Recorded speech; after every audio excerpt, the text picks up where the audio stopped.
ಲೋಕಸಭಾ ಚುನಾವಣೆಯ ಕಾವು ದಿನದಿಂದ ದಿನಕ್ಕೆ ರಂಗೇರುತ್ತಿರುವಂಥದ್ದು. ಹಾಗಾಗಿ ಲೋಕಸಭಾ ಅಭ್ಯರ್ಥಿ ಶಿವಮೊಗ್ಗ ಅಭ್ಯರ್ಥಿಯಾಗಿರುವಂಥ BY ರಾಘವೇಂದ್ರ ಅವರು ನಿನ್ನೆ ಬೈಂದೂರು ಕ್ಷೇತ್ರದಲ್ಲಿ ಮಹಿಳಾ ಸಮಾವೇಶನವನ್ನು ಮಾಡಿರುವಂಥದ್ದು.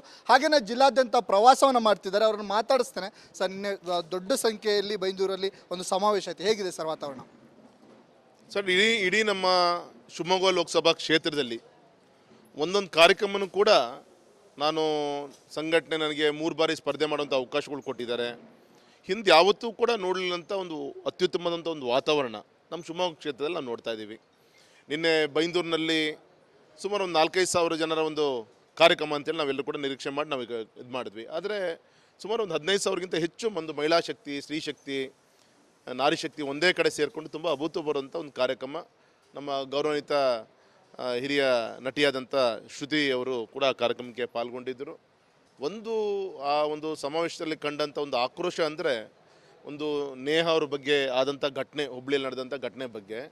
ಎರಡನೇದು, ಈ ಚುನಾವಣಾ ಪೂರ್ವದಲ್ಲಿ ಗ್ಯಾರಂಟಿ ಅಂತ ಹೇಳ್ಕೊಂಡು ಅಧಿಕಾರಕ್ಕೆ ಬಂದಂಥ ಕಾಂಗ್ರೆಸ್ ಸರ್ಕಾರ ಚುನಾವಣೆ ನಂತರ ಯಾವ ರೀತಿ ಜನರಿಗೆ ಗ್ಯಾರಂಟಿ ಲೆಕ್ಕದಲ್ಲಿ ಮೋಸ ಮಾಡ್ತಾ ಇದೆ ಅನ್ನೋ ಬಗ್ಗೆ.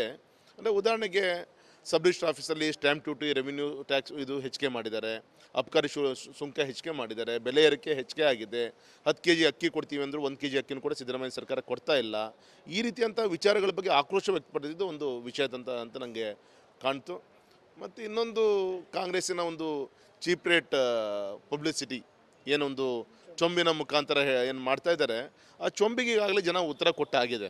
ಯಾಕೆಂದರೆ ಇಡೀ ದೇಶದಲ್ಲಿ ಇಂದಿರಾ ಗಾಂಧಿ ಅವರ ಕಾಲದಲ್ಲಿ 2/3 ಮೆಜಾರಿಟಿ ಇದ್ದಂಥ ಕಾಂಗ್ರೆಸ್ ಪಕ್ಷ ಬಡತನವನ್ನು ಪ್ರೀತಿ ಮಾಡ್ಕೊಂಬಂದು ಬಡವರಿಗೆ ಪ್ರೀತಿಯನ್ನು ಮಾಡಲಿಲ್ಲ. ಅದಕ್ಕೋಸ್ಕರ ಈಗಾಗಲೇ ಅವ್ರ ಕೈ ಚೊಂಬನ್ನು ಕೊಟ್ಟು ಅವರು ಯಾವ ಜಾಗದಲ್ಲಿ ಕೂರಿಸೋಂಥ ಕೆಲಸ ಮಾಡಿದ್ದಾರೆ.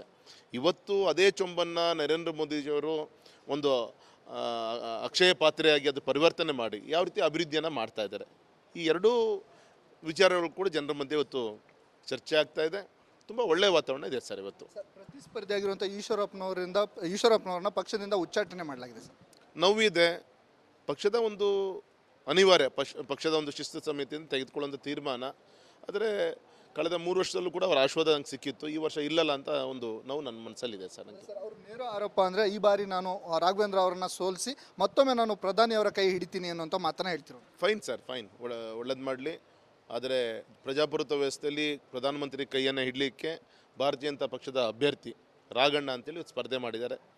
ಇವತ್ತು ರಾಘಣ್ಣಂಗೆ ಗೌರವಂತ ಪ್ರಧಾನಮಂತ್ರಿಗಳೇ ಬಂದು ರಾಘವೇಂದ್ರನ ಕೈ ಎತ್ತಿಸಿ ಆಶೀರ್ವಾದ ಮಾಡಿ ಹೋಗಿದ್ದಾರೆ. ಹಾಗಾಗಿ ಈ ರೀತಿಯಂತಷ್ಟು ಹೇಳಿಕೆಗಳು ಕೇವಲ ಅದು ಒಂದು ನಕ್ಪಾಟ್ಲಾಗತ್ತೆ.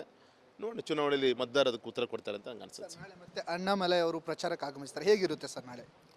ಒಂದು ಯೋಗ ಇತ್ತು. ನಿನ್ನೆಯವರು ಕೂಡ ತಮಿಳುನಾಡಿನ 38 ಕ್ಷೇತ್ರದಲ್ಲಿ ಚುನಾವಣೆ ಪ್ರಚಾರವನ್ನು ಮುಗಿಸ್ಕೊಂಡು ಮುಂದಿನ ಒಂದು ತಮಿಳುನಾಡಿನ ಮುಖ್ಯಮಂತ್ರಿ ಅನ್ನೋ ರೀತಿಯಲ್ಲೇ ಇವತ್ತು ಹೆಸರುವಾಸಿಯಾದಂಥ ಅಣ್ಣಾಮಲೈ ಅವರು ನಮ್ಮಲ್ಲಿ ಬರ್ತಿರೋದು ಒಂದು ವಿಶೇಷ. ನಾಳೆ ನೇರ ಕೇರಳದಿಂದ ಶಿವಮೊಗ್ಗ ಬಂದು ಭದ್ರಾವತಿಯ ಸಭೆಯನ್ನು ಮುಗಿಸ್ಕೊಂಡು ಅಲ್ಲಿ ಕನಕ ಮಂಟಪದಲ್ಲಿ ಸುಮಾರು ಒಂದು 10-15 ಸಾವಿರಕ್ಕಿಂತ ದೊಡ್ಡ ಒಂದು ಸಮಾವೇಶ ನಾಳೆ ನಡೀತಾ ಇದೆ. ತದನಂತರ ಶಿವಮೊಗ್ಗದಲ್ಲಿ ರಾತ್ರಿ 8 ಗಂಟೆಗೆ ಮಿಲ್ಗಟ್ಟದಲ್ಲಿ ಅಲ್ಲಿ ಒಂದು ಕಾರ್ಯಕ್ರಮ ನಡೀತಾ ಇದೆ. ಅಲ್ಲಿಗೆ ನಮ್ಮ ಶಿವಮೊಗ್ಗ ಗ್ರಾಮಾಂತರ, ಶಿಕಾರಿಪುರ ಈ ಎಲ್ಲ ಭಾಗದ ಕಾರ್ಯಕರ್ತರು ಬರಬಹುದು ಅಂತ ಹೇಳಿ ಒಂದು ನಿರೀಕ್ಷೆ ಇದೆ. ಸೊ 2 ಕಾರ್ಯಕ್ರಮ ಮುಗಿಸ್ಕೊಂಡು ನಾಡಿದ್ದು ಬೆಳಗ್ಗೆ ಪತ್ರಿಕಾಗೋಷ್ಠಿಯನ್ನು ಮುಗಿಸ್ಕೊಂಡು ವಾಪಸ್ ಅವರು ಚುನಾವಣೆ ಪ್ರಚಾರಕ್ಕೆ ಹೋಗ್ತಾ ಇದ್ದಾರೆ. ಇದಿಷ್ಟು BY ರಾಘವೇಂದ್ರ ಅವರ ಮಾತಾಗಿರುವಂಥದ್ದು. ಈ ಬಾರಿ 100ಕ್ಕೆ 100 ನಾವು ಗೆಲ್ತೇವೆ. ಅದ್ರ ಜೊತೆಗೆ ಜನರು ಸಾಕಷ್ಟು ಬೆಂಬಲವನ್ನು ಕೊಡ್ತಿದ್ದಾರೆ. ಈಶ್ವರಪ್ಪನವರು ಇಷ್ಟು ವರ್ಷ ನಮಗೆ ಆಶೀರ್ವಾದವನ್ನು ಮಾಡ್ಕೊಂಡ್ಬಂದರು. ಆ ನೋವಿದೆ, ಪಕ್ಷ ಉಚ್ಚಾಟನೆ ಮಾಡಿರುವ ನೋವಿದೆ ಅನ್ನುವಂಥ ಮಾತನ್ನು ಸಹ ಹೇಳಿರುವಂಥದ್ದು. ಕ್ಯಾಮ್ರಾ ಪರ್ಸನ್ ಚಿರಾಗ್ ಜೊತೆ ಭೀಮಾ ನಾಯ್ಕ, ರಿಪಬ್ಲಿಕ್ ಕನ್ನಡ, ಶಿವಮೊಗ್ಗ.